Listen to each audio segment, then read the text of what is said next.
Tacloban, Barangay Cabalawan, hangaran ni Romelio Macaoba, mga negosyante, mga mamimili, at lahat ng naabot ng tinig ng pangangaral na ito, ang kapayapaan naway inyong tanggapin sa inyong mga puso at dalhin sa inyong tahanan. Ano man po ang inyong ginagawa, ipagpatuloy lamang po ninyo tuloy ang buhay. Ako'y nagpapasalamat sa Diyos kasama sa pamilya Roberto Orquesta na walang sawang nangangaral ng salita ng Diyos. Ito po ang inyong lingkod, ang inyong abang lingkod, Brother Joel Balyedo. Taga Cabalawan din po ako, isa sa ginagamit ng Diyos na mangaral ng salita. Sapagkat ito po ang pangunahing utos ng ating Panginoon, ang Panginoong Jesucristo na nakasulat sa aklat ng Mateo 19 hanggang 20, na ipangaral ang mabuting balita sa lahat ng bansa. Sila'y inyong bautismuhan sa pangalan ng Ama, ng Anak at ng Espiritu Santo, at turuan niyo sila sa lahat na pinag-uutos ko sa inyo. Tanda ninyo ako'y kasama ninyo hanggang sa katapusan ng sanlibutan. Bagamat hindi napapanahon, bising-bisi ang lahat. Utos po ng ating Panginoon na sinabi ng Apostol Pablo, ikalawang Timoteo 4:2, na sinasabi niya, ipangaral ang mabuting balita na papanahon man o hindi. Lahat ng tao ay nangangailangan ng kaligtasan. Na kung bakit kailangan ipangaral ang salita ng Diyos, sapagkat sinasabi muli ng ating Panginoon sa pamamagitan ng Apostol Pablo sa unang Timoteo 2:3 hanggang 4, sinasabi po doon, ito ang mabuti at nakalulugod sa Diyos na ating tagapagligtas. Naibig niya ang lahat ng tao ay maligtas at makaalam ng katotohanan. Kailangan ng tao na kung bakit kaming mga mangaral nagsisikap na makaabot ang tinig ng pangangaral na ito, na kung inyong nakikita sa aking harapan ng tarpaulin, ito po yung tinatawag na dagat-dagatang apoy. Nais namin mangaral ng salita ng Diyos dahil mahal po kayo ng Diyos. Ayaw niyo na mapahamak ang sino man sa inyo. Dahil hindi na mamalayan ng mga tao, dahil bising-busy sila sa hanap buhay, araw-araw paulit-ulit na lamang po natin itong ginagawa. Ngunit hindi na mamalayan ng tao na meron po tayong iisang buhay na dapat alagaan. Alagaan na dapat ang sino man sa atin ay makakilala sa tunay na Diyos. Diyos na tagapagligtas ng ating mga kaluluwa. Dahil yung katawan natin, mga kababayan, mga kaibigan, darating ang araw, ibabaon lamang natin ito sa lupa.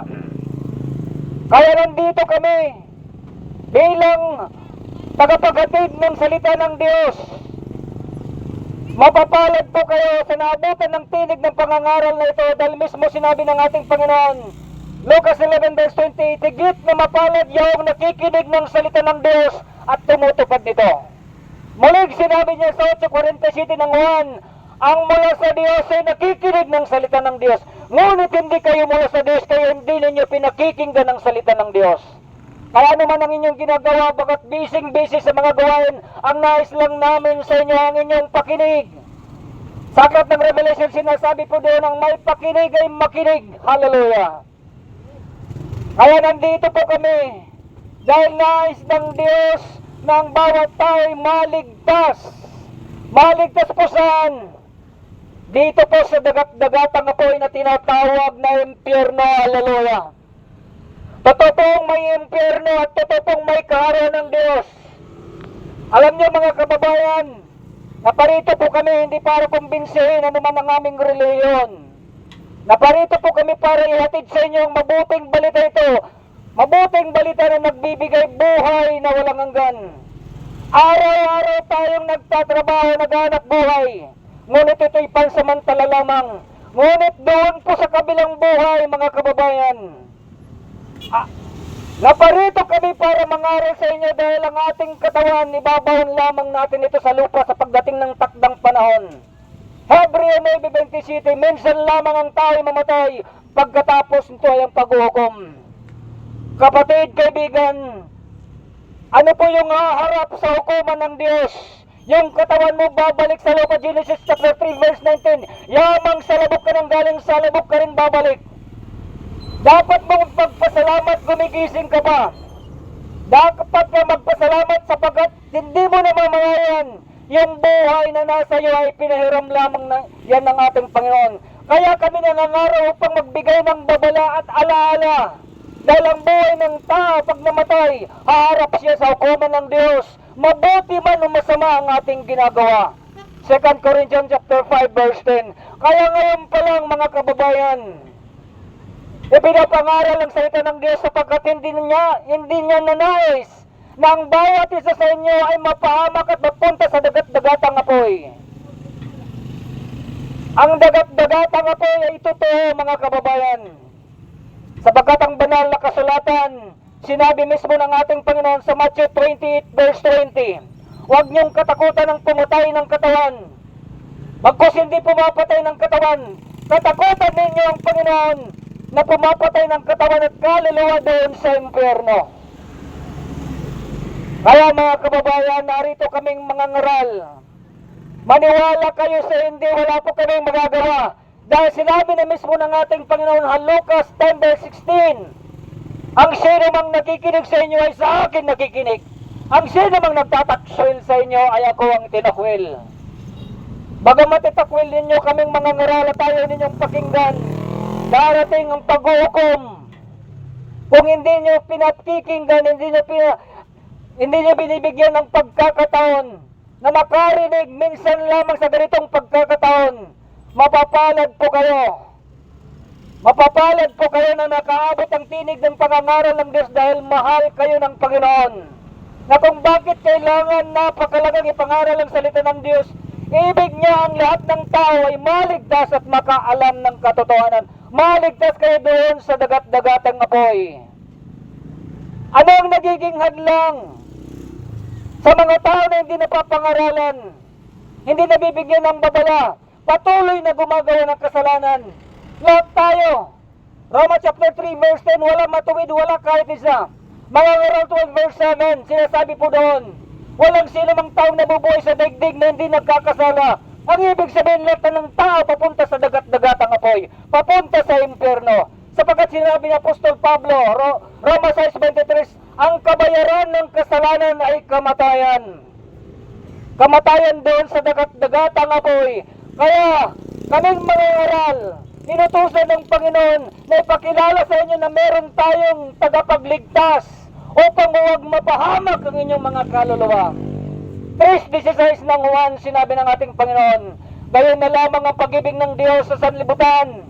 Kaya binigay niya ang kanyang bugtong na anak, nang sino man sa kanya sumampalataya ay huwag mapahamak kundi magkaroon ng buhay na walang hanggan.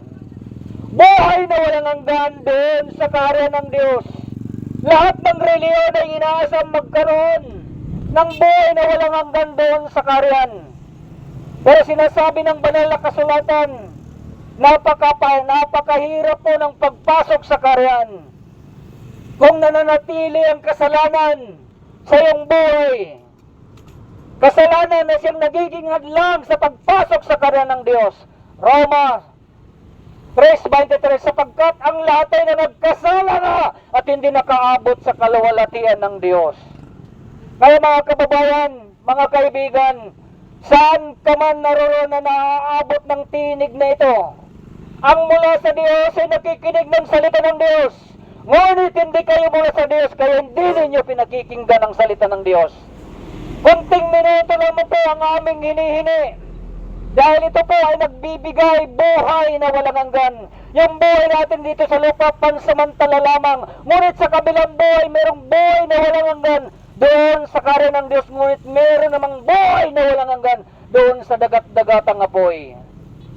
Ano ang nagiging hadlang upang tao naman ang inyong reliyon na hindi sila makakapasok sa karya ng Diyos nang dahil po sa kasalanan? Ano po ang dapat nating gawin? Bakit sinabi ng ating Panginoon sa aklat ng Mateo 28:19 na ipangaral ang mabuting balita sa lahat ng tao? Sila inyong bautismuhan sa pangalan ng Ama, ng Anak at ng Espiritu Santo. Bakit napakahalaga ang bautismo? Dahil ang bautismo, isa sa mga paraan upang mapatawad ang inyong kasalanan, malinis ang inyong kasalanan, nang sa ganon maligtas ka doon sa dagat-dagatang apoy. Sinabi ni Apostol Pedro, 2:28, pagsisihan ninyo, talikdaan ang inyong mga kasalanan at magpabautismo kayo sa pangalan ni Jesucristo upang kayo'y patawarin at tanggapin ninyo ang kaloob ng Espiritu Santo. Hallelujah. 16:16 ng Marcos, ang sumampalataya sa Panginoong Hesus, sumunod sa kanyang mga kalooban, ay maliligtas. Ngunit ang hindi sumampalataya ay parurusahan. Lahat ng tao papunta sa kaparusahan, papunta sa kapamakan. Kaya narito kami, mga ordinaryong mga ngaral, walang sweldo. Nangangaral kami upang maligtas ang inyong mga kaluluwa dahil meron po tayong kaluluwa, mga kababayan, mga kaibigan. Ito po ang kalagayan, bakit pinaabot sa inyo ang salita ng Diyos. Ang ating katalawang lupa ay babalik sa lupa, Genesis chapter 3 verse 19.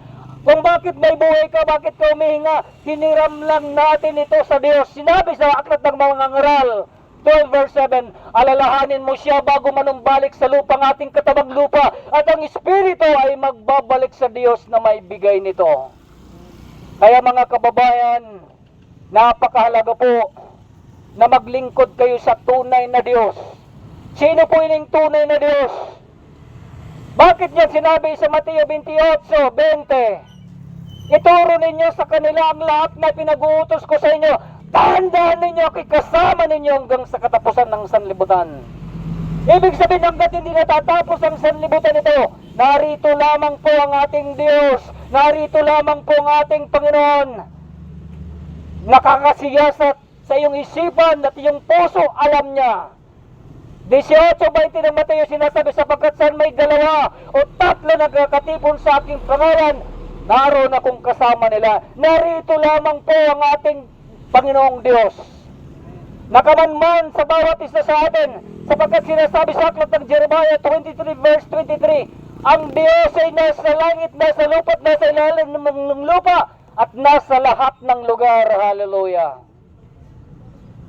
Kaya pagdating niya, sinasabi niya, hindi na niyo kailangan pumunta sa Jerusalem, sa bundok, upang sambahin ang Panginoon. Darating ang panahon na inyong sasambahin ang Panginoon sa Espiritu at katotohanan, sapagkat ang Diyos ay Espiritu. Ang sino man sa Kanya ay sasamba sa Kanya sa Espiritu at sa katotohanan. Ipinapangaral ang salita ng Diyos nilang talat ng tao. Mapapahamak na lang kanilang kinikinalang Diyos. Hindi po Diyos nakikita, kundi bagkos na hawakan. Nakikita malaki, maliliit. Linuhuran, sinesamba. Hindi nyo ba alam, mga kababayan?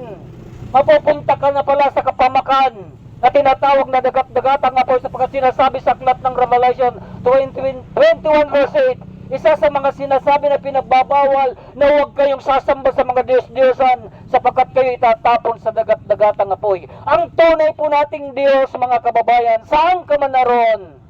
Sa bahay mo o sa sulok, ang Diyos po natin ay nasa paligid lamang po ang kanyang banal na Espiritu Santo. Narito lamang po sa lupa upang pinagmamasdan ka kung ikaw ay nakikinig ng salita ng Diyos at binibigyan mo ng panahon ang mga salita ng Diyos na nagbibigay buhay na walang hanggan. Glory to Jesus. Napakahalaga po. Nagpapasalamat ako sa pamilyang ito. Hallelujah. Na sila ay nangangaral ng salita ng Diyos nang walang anumang kapalit. Dahil ang reward po namin, mga kababayan, ang reward po namin ng Diyos po, kami po ay nagpapasalamat na kami may buhay. May mga tao na hindi na gumigising. Kaya pinapangaral ang salita ng Diyos. Alam niyo, mga kababayan, Santiago 4:14, ang ating buhay ay katulad ng usok. Hindi natin namamalayan kung ano ang mangyayari bukas. Ang ating buhay ay tulad ng usok, minsan nakikita at lumilitaw. Hindi natin alam kung kailan ang oras natin. Ang tanong mga kababayan, ang iyong kaluluwa, haharap po tayo sa hukuman ng Diyos. Handa ka na ba? Natupad mo na ba yung mga kalooban ng Diyos dahil ang makakapasok sa kaharian ng Diyos, mga kababayan, yung lamang sumusunod sa kanyang kalooban. Mateo 7:21. Hindi ang lahat tumatawag sa akin, Panginoon, Panginoon, ay papasok sa kaharian ng Diyos, kundi yung lamang sumusunod sa kalooban ng aking Ama na nasa langit. Kalooban, nasa banal na kasulatan. Minsan ang Biblia, kasulatan, ay hindi na pinapansin. Kaya narito kami nangangaral para makaabot sa inyo ang tinig na ito. Hallelujah! Upang isa ka na naway piliin ng ating Panginoong Diyos. Hindi lang tawagin, bagkus piliin ka, isa ka na iligtas ng ating Panginoon. Dahil doon po sa kaharian ng Diyos, maraming nagsisikap na makapasok kahit magkaiba-iba't ang reliyon. Inaasam na nais makapunta sa kaharian ng Diyos. Ngunit alam nyo ba mga kababayan, nakasulat na po sa aklat ng Mateo 7:13-14. Pagsikapan yung pumasok sa makipot na pintuan, maraming nagpipilit ngunit kakaunti lamang ang makakasumpong na yaon. Ngunit ang daang maluwang ay maraming nagsisipasok doon. Yan ang daan ng pagkapahamak. Kaya narito kami bilang mga ngaral, hallelujah. Ang totoo, napakapalad mo po dahil mahal ka ng Diyos. Sinasuggest po namin na magbasa po kayo ng banal na kasulatan. Huwag niyong i-display sa inyong pamamay. Dahil ang banal na kasulatan ng Biblia, Juan 5:39, sinabi ng ating Panginoon, saliksikin ninyo ang kasulatan sapagkat doon ninyo makikita na nagpapatotoo na merong buhay na walang hanggan doon sa kaharian ng Diyos.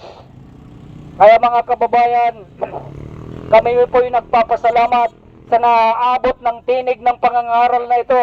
Napakahalaga po maiabot po sa inyo ang mga salita ng Diyos. Dahil inuulit ko, sinabi ng Apostol Pablo, 1 Timothy chapter 2, verse 3 and 4, ito ang mabuti at nakalulugod na ating tagapagligtas, na ibig niya ang lahat ng tao ay maligtas at makaalam ng katotohanan. Katotohanan na meron pong buhay na walang hanggan sa kaharian ng Diyos. Katotohanan na meron pong dagat-dagatang apoy. Kaya pinapangaral upang huwag kayong mapahamak, huwag kayong mapunta doon sa dagat-dagatang apoy. Kaya mga kababayan, hallelujah, ano man po ang magamat magkaiba-ibang ating pananampalataya, iba't ibang reliyon, mga kababayan, napakahalaga po sundin ng kalooban ng Diyos. Dahil ano man ang inyong relihiyon, hindi ka po makakapasok sa kaharian ng Diyos hanggat ginagawa mo ang mga bagay na ito. Ano po itong mga bagay na isa pa sa nagiging hadlang upang ang tao hindi makakapasok sa kaharian ng Diyos? Sinabi na Apostol Pablo, 1 Corinto 6:9-10. Hallelujah! Hindi ba ninyo alam ng mga makasalanan na walang bahagi sa kaharian ng Diyos? Ang mga mapikapid, sumasamba sa Diyos yan, nangangalon niya, nakikipagtalik sa kapwa lalaki at kapwa babae, mga magnanakaw, mga manglalasing, at lahat ng nanlalait ng kapwa ay wala po silang bahagi sa kaharian ng Diyos. Ano man ang iyong relihiyon, mga kababayan, ang mga pinagbabawal ng Diyos, kung ito ay iyong ginagawa, ngayon pa lang, itigil mo na po, mga kababayan. Magbagong buhay ka na po. Kaya pinapangaral ang salita ng Diyos sa aklat ng Ezekiel 18. Ang salita ng Diyos ay para pagbigay ng babala, hallelujah, upang ikaw ay maligtas. Naway ang mga gawang liko ay ating kalimutan. Ibaon sa limot, tayo'y magbago, dahil kapag ang tao hindi magbago at hindi sumunod sa salita ng Diyos, hindi po siya makakapasok sa kaharian ng Diyos. Naghihintay sa kanya ang kapahamakan, na kung bakit sinabi ng ating Panginoon, master itong bersikulo sa lahat ng mga nangangaral. Gayon na lamang ang pag-ibig ng Diyos sa sanlibutan. Kaya ibinigay niya ang kanyang bugtong na anak, ang Panginoong Kristo. Ang sino man sa kanya'y sumampalataya ay huwag mapahamak, bagkus magkaroon ng buhay na walang hanggan. Itong Panginoon natin na pinapakilala namin sa inyo, ano man ang inyong pananampalataya, sundin mo ang kanyang kalooban. Nasa banal na kasulatan, magbasa po kayo ng Biblia, dahil ito po ang mapa, ito pang susi upang tayo makapasok sa kaharian ng Diyos. Narito kaming mangangaral bilang magpapaliwanag sa inyo upang kayo makatiyak at makapunta doon sa kaharian ng Diyos. Sama-sama tayong piliin ng Diyos. Naway isa ka sa piliin ng Diyos. Bagamat ano mga inyong kalagayan, mga kababayan, mamuhay lamang tayo ng tiwasay kahit tayo mga dukha. Alam nyo ba, dos G's ng Santiago, hindi ba ganinyo alam ng mga dukha ay pinili ng Diyos upang sapagkat sa kanila ang kaharian ng Diyos? Tayo mga dukha na sumusunod sa kanyang kalooban, bagamat tayo ay naghihirap sa mundong ito, ngunit kung tayo patuloy na sumusunod sa kalooban ng Diyos, tayo po ay makakapasok sa kaharian. Kaya mga kababayan, hallelujah, glory to Jesus. Sa munting minutong ito, ng tinig ng aming pangangaral, sinabi sa aklat ng Kawikaan 1:33, ang sino mang magsikap makinig ng salita ng Diyos, siya ay ilalayo sa anumang uri ng kasamaan. Kaya po tanggapin ninyo, hallelujah, ang salitang ito, na naway ingatan kayo at ang lahat ng pagpapala ng Diyos ay inyong matanggap sa mga oras na ito. Kaya mga kababayan, yun lamang po ang aking mababahagi pansamantala. Hindi po kami magsasawa dito sa Kabalawan mangaral ng salita ng Diyos. Ako po mismo ay taga-Kabalawan din po. Nais ng Diyos kasama ng kasambahay, Brother Orquesta, Pastor Orquesta ng Church of God, hallelujah. Dito po kami pinagkaisa. Dahil sinabi na po ni Apostol Pablo, sinabi ng ating Panginoong Diyos sa pamamagitan ni Pablo, Pilipos 1:15 hanggang 18, maraming klaseng pangangaral.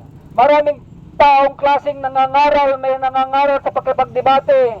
May nangangaral dahil sa inggit. May nangangaral sa masamang hangarin, pangwarta o ano paman. May nangangaral na sinasabi na may mabuting kalooban. Ano po ito yung mabuting kalooban na dapat ninyong malaman? Nangangaral na walang bayad o aray sweldo. Dahil nais namin magkaroon kayo ng buhay na walang hanggan, lang pinapangaral namin, ito po yung walang bayad. Mateo 18, yamang tumanggap kayo ng walang bayad, ibigay naman ninyo na walang bayad. Ipinapangaral ang Ebanghelyo, 1 Corinthians 18, ipangaral ang mabuting balita na huwag humihingi ng kabayaran. 2 Corinthians 11 verse 7, ano ngayon ang aking gantimpala na may pangaral ang mabuting balita na walang bayad? Kaya kinakailangan din po pinapag-ingat ang lahat. Kung ang inyong pananampalataya ay merong mga kabayaran, kayo na po ang mag-isip dahil ang buhay na walang hanggan ay libre po at walang bayad. Nagsasakripisyo kami dahil mahal po kayo ng Diyos. Paulit-ulit kaming mga ngaral. Baka pagdating ng takdang panahon, isa ka na piliin. Dahil itong Panginoon na aming ipinapakilala sa inyo, na namatay sa krus, nang dahil sa ating kasalanan, nabuhay sa ikatlong araw, at nagpailan lang sa kataas-taasan. Habang ang Panginoon ay pataas, mga kababayan, ang mga lagad ay nakatingin sa langit, ngunit may dalawang anghel na lumapit. Ano ang inyong ginagawa?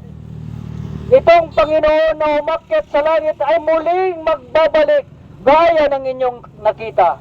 Aklat ng Gawa 1:11. Kaya ipinapangaral ng ating Panginoong Diyos na ito'y babalik anumang oras. Ngunit hindi natin alam kung kailan siya babalik. Ang tanong, kababayan, pagdating ng anak ng tao ay matutulad sa panahon ng Ninoa. Kumakain, umiinom, nagsisipag-asawa, bisig-bisi sa anak buhay. Hindi nila namalayan dumating ang paggunaw. Ngunit baliktad sa ating panahon ngayon. Ang pagdating ng anak ng tao na hindi natin alam kung kailan, ito po ay distraction, mga kababayan. itong sanlibutan ay susubukin ng matinding init. Huwag nating hintayin mga kababayan na hindi ka nananampalataya habang hindi pa siya bumabalik. Hallelujah. Dahil ang sumasampalataya sa Kanya, sa Kanyang pagbabalik, kaling mga buhay na nananampalataya sa Panginoon ay aagawin sa alapap upang iligtas sa malaking kapamakan sa mundong ito.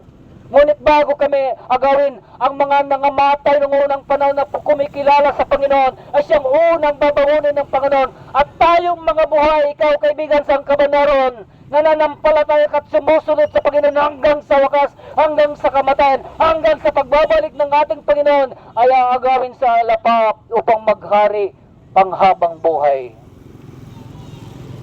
Kaya napakahalaga ang salita ng Diyos dahil mahal kayo ng Diyos, kabalawan, Tacloban. Magbasa po kayo ng banal na kasulatan. Narito po kami, wala po kaming supo to sobre para magbigay, para manghingi ng pera. Hindi po namin yan, hindi po yan utos ng ating Panginoon. Ipangaral ang mabuting balita na walang bayad, dahil ang buhay na walang hanggan ay wala pong bayad. Hallelujah. Kaya po mga kababayan, ako'y nagpapasalamat sang sulok ka man, nakakaabot ng tinig ng pangangaral na ito. Ang may advice ko lang sa inyo mga kababayan, magbasa po kayo ng banal na kasulatan. Yan po ang mapa at susi upang tayo'y makapasok sa karanang ng Diyos at mapagalaman ang mga bagay, mga taong papunta sa dagat-dagatang apoy. Salamat po sa inyong munting oras mga kababayan. Sinabi ng Panginoon, higit na mapalad yung nakikinig ng salita ng Diyos at tumutupad nito. Kung ikaw ay tumupad sa mga sinasabi ng ating Panginoon, isa ka natatawagin at ililigtas ng ating Panginoon. Kaya po, maraming salamat po sa inyong pakikinig. Ang kapayapaan at pagpapala ay iniiwan ko sa inyo. Dalhin sa inyong puso, dalhin sa inyong tahanan. Ang lahat ng ito ay binabalik ko't papurit pasasalamat sa ating dakilang Diyos. In Jesus' name, Amen and Amen. Hallelujah. Dalay din ang Diyos mga hinigugma ko ng mga kasangkayan. Salamat ang mga pulong na natin Ginoong gipadangat aton mga talinga, aton nabating mga kasangkayan. Isa ito nga pinaka-importante na aton nga hatagan ng dako nga pagtagat. Kay bisan paano natin mga kasangkayan pag kinabuhi na nangitamot kita mga sangkayan ang mga butang na